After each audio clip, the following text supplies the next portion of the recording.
What if the very thing that makes you kind is also what's draining your spirit? Emotional availability, the silent weight no one talks about. Emotional availability is often seen as a strength, and it is. It's the ability to feel, to connect, to hold space for someone else's truth. But few realize, it's also the doorway through which your energy silently escapes. When you're emotionally available, you allow yourself to be present, open, empathetic, real. You build trust, create safe spaces, and become someone others can lean on. But here's the truth we forget.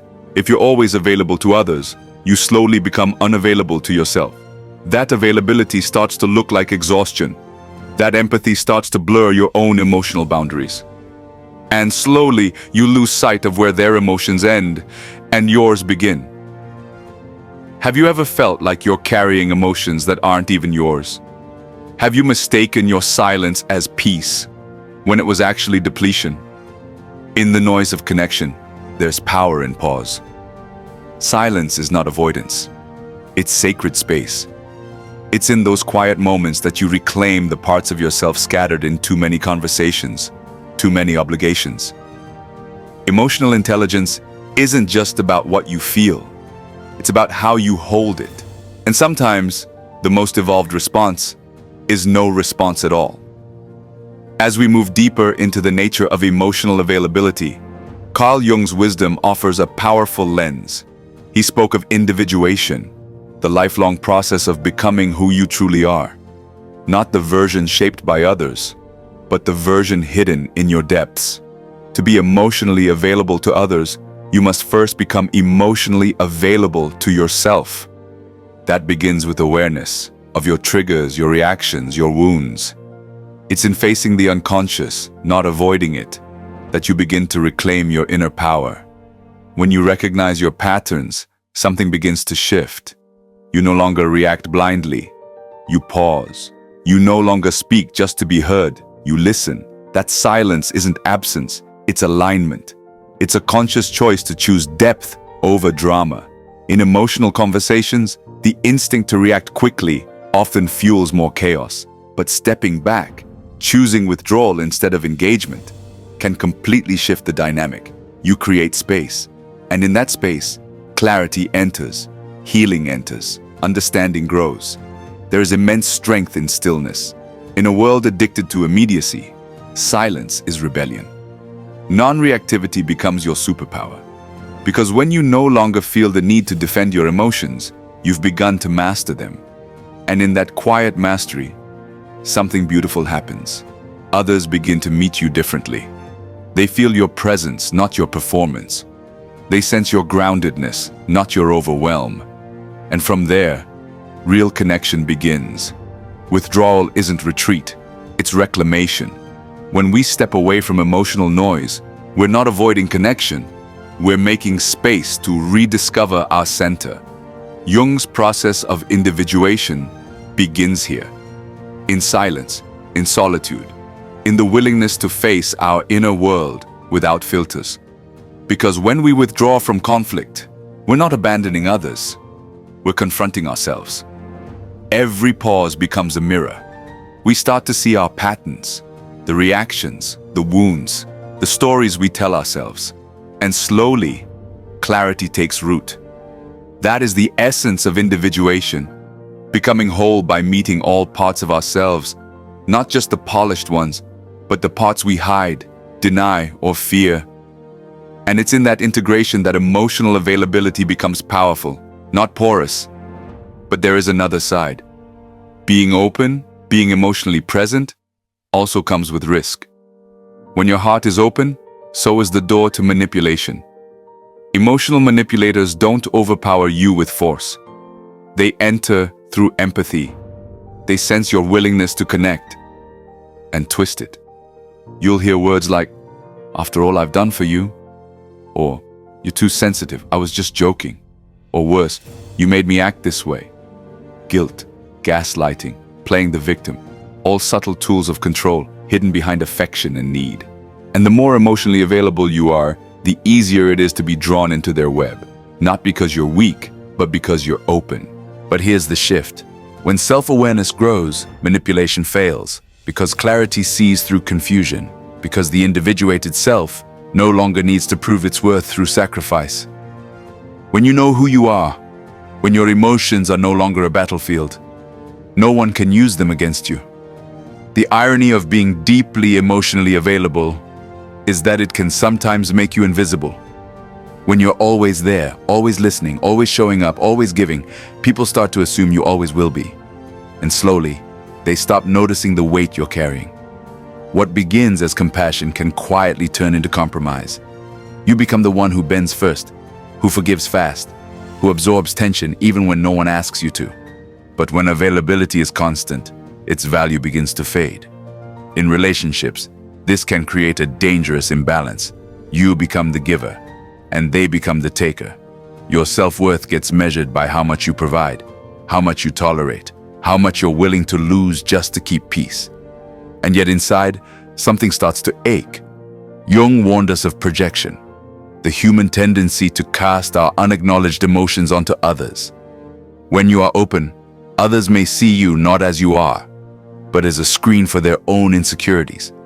They may call you too much, too sensitive, too needy, not because you are, but because your presence reflects something in them they'd rather avoid. So, you begin to internalize it. You question your own emotions, you silence your needs, and in trying to hold everyone else, you forget to hold yourself. That's when burnout creeps in. Not just tiredness, soul-deep fatigue. You're emotionally present in every room, but absent from your own inner world. And perhaps the greatest frustration, you gave so much, yet feel more alone than ever. This isn't weakness, this isn't failure. It's the cost of forgetting that your emotions deserve protection too. There comes a point when giving becomes forgetting. Not forgetting others, but forgetting yourself. This is where self-abandonment begins. It doesn't happen all at once. It begins in small silences, when you don't speak your truth to keep someone else comfortable, in quiet concessions, when your needs are pushed aside to keep the peace, in hidden heartbreaks, when your emotions are swallowed to avoid being too much. And slowly, piece by piece, you drift away from your center. You become so attuned to the emotions of others that you forget to feel your own, so focused on keeping everyone else afloat that you don't realize you're drowning. This is not selflessness, this is self-abandonment. And it's a slow erosion of self-worth, dressed up as love. But there is a way back, and it begins with boundaries. Boundaries are not walls, they are doors, not barriers to connection, but filters for preservation. They say, this is what I allow, this is where I end and you begin. When you set a boundary, you are not rejecting others. You are remembering yourself. You are saying, my presence is sacred, my energy is earned. And in doing so, you invite only what aligns with your truth, not your fear of being alone. You stop explaining your worth. You stop overextending for approval, and you start returning to you. Because the most fulfilling relationships are not built on sacrifice. They're built on wholeness. Two people who choose each other, not out of need, but from a place of knowing who they are. There's a cost to every emotional reaction, a quiet, invisible currency we all spend, whether we realize it or not. Carl Jung called it psychic energy, the inner fuel that powers your thoughts, your feelings, your responses to the world. Joy, grief, anger, anxiety, each one demands energy. Each conversation, each conflict, each unspoken worry withdraws from your inner reserves. And if you never pause to replenish, you burn out. Not just physically, but emotionally, spiritually, psychologically. Every time you overgive, overreact, or overexplain, you're spending psychic energy you may not get back. And over time, you begin to feel hollow, not because life is too heavy, but because you never learned to protect the light within. This is where awareness becomes your shield. When you start choosing what deserves your energy and what no longer qualifies. Not everything requires a reaction. Not every emotion deserves your full attention. Conserving your psychic energy is not detachment, it's discernment. It means choosing peace over performance, silence over drama, presence over reaction. Jung believed that a healthy psyche is not a passive one. It is intentional, it is balanced, It flows between shadow and light with clarity because its energy is not wasted on noise. When you begin to understand your emotional patterns, you start reclaiming your power. You stop leaking energy into situations that don't align with your growth. And suddenly, you feel lighter. Not because life changed, but because you finally stopped carrying what wasn't yours to hold. Sometimes the weight you carry isn't yours. It's made of assumptions, of someone else's unspoken fears projected onto your open heart. That's the quiet danger of being emotionally available. You don't just listen deeply, you absorb. And in doing so, you risk confusing their pain with your personality. Projections distort reality. They twist perception. You start to believe you're too sensitive, too emotional, too intense, when in truth, you were simply willing to feel what they couldn't. And the more you try to defend your feelings, the more entangled you become in their story, until your own voice starts sounding foreign. This is where self-awareness becomes your anchor. You begin to ask, is this mine? Or was it handed to me? Is this truth? Or someone else's discomfort wearing my face? You start to watch your emotions like waves, learning not to fear their intensity, but to ride them with discernment. Through journaling, through silence, through mindful reflection, you begin the sacred work of separating yourself from the noise of others. And in that space, you no longer seek validation because you've remembered who you are without it. This isn't rejection, it's return to your values, to your clarity, to the version of you that existed before the world told you who to be. You stop being the projection screen and become the mirror. And those who meet you now, meet someone who no longer bends to be seen. Not every truth needs to be spoken. Not every wound requires a response. Sometimes, silence is the most powerful statement you can make. In a world that equates noise with importance, silence becomes a rebellion, especially when you're emotionally available. When you're used to explaining, fixing, softening every sharp edge. But when you stop reacting, when you choose stillness over engagement, something shifts. Silence disarms manipulation. It breaks the feedback loop that emotional manipulators rely on. They push, they provoke, they poke, waiting for you to break. But your stillness, it becomes a wall they cannot climb. You're not withdrawing in defeat, you're holding your ground in clarity. You're saying, my peace is no longer available for your games. Strategic silence is not avoidance, it's intention. It sets boundaries without a single word. It shows strength without needing to raise your voice. It says, this is my limit. You don't get to cross it again. And in that quiet space, you begin to hear something louder, yourself. Jung's path of individuation isn't walked through conversation. It's walked in solitude, in listening to your inner landscape, the places no one else sees, your desires, your fears, your unmet needs, and your unspoken truths. Silence gives them room to rise. It gives you the time to feel without performing, to reflect without reacting, to grow without being watched. Because real transformation doesn't happen in front of an audience. It happens in stillness, in moments when no one's watching, but your soul is. So don't be afraid to go quiet. Don't be afraid to choose peace over proof. The silence you hold today might be the very space your next self needs to emerge. There's a quiet space the world often misunderstands. It's not loneliness, it's solitude.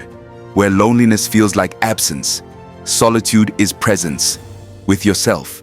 Loneliness aches for someone else to fill the silence.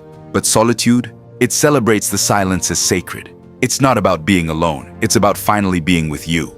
In a world that bombards us with noise, expectations, and endless connection, solitude becomes a sanctuary. It's where your thoughts settle, your emotions soften, your truth rises to the surface, unfiltered by others' opinions. It's in solitude that you hear the voice that's been drowned out, the one whispering your real desires, your buried dreams, your honest fears. And for the first time in a long time, you're not performing, you're just being. This is where clarity is born, not through constant action, but stillness, not from doing more, but from listening deeper. Solitude lets you meet your raw self, the parts you've ignored, the gifts you've forgotten, the peace you didn't know was still inside you. And from that space, you begin to rebuild, not based on who the world needs you to be, but who you truly are, when no one's watching. Through journaling, walking alone, breathing in stillness, you start to remember you are whole, even when no one is clapping. You are worthy, even in the quiet. Solitude isn't emptiness. It's the beginning of wholeness. It's not a punishment. It's a pilgrimage back to yourself. So here we are. After everything we've uncovered, the silence, the solitude, the strength, the self-abandonment, the boundaries, it all comes down to one truth. You matter, your emotions, your limits, your energy. They are not weaknesses to manage. They are messages, sacred signals pointing you home. To protect your peace is not selfish. To create emotional boundaries is not cold. To withdraw from chaos is not rejection. It is wisdom. It is self-respect in motion. Carl Jung taught us that without self-awareness, the unconscious rules our lives. But once we begin to witness ourselves, not through others' eyes, but our own, we reclaim everything we once gave away just to be loved. Now is the time to ask yourself, am I emotionally available to everyone but myself? Am I sacrificing my truth just to keep the peace? Am I holding space for others while abandoning the parts of me that need holding too? These aren't just questions, they're doorways. And the more honestly you walk through them, the more fully you return to your own center. So let this be your reminder. You don't owe constant availability to anyone, but you do owe presence, honesty, and gentleness to yourself. If this journey stirred something in you, if you saw your own reflection in these words, I invite you to subscribe to this channel. Here we go deep into the soul, into the psyche, into the forgotten truths that change everything. Give this video a thumbs up if it resonated with your spirit. Comment below. Tell me what part struck you the most. Share it with someone who needs to hear what you've just remembered. Because when we reflect together, we heal together. Thank you for being here. Thank you for choosing this moment to come back to yourself. And remember, this isn't the end. It's the beginning of everything real.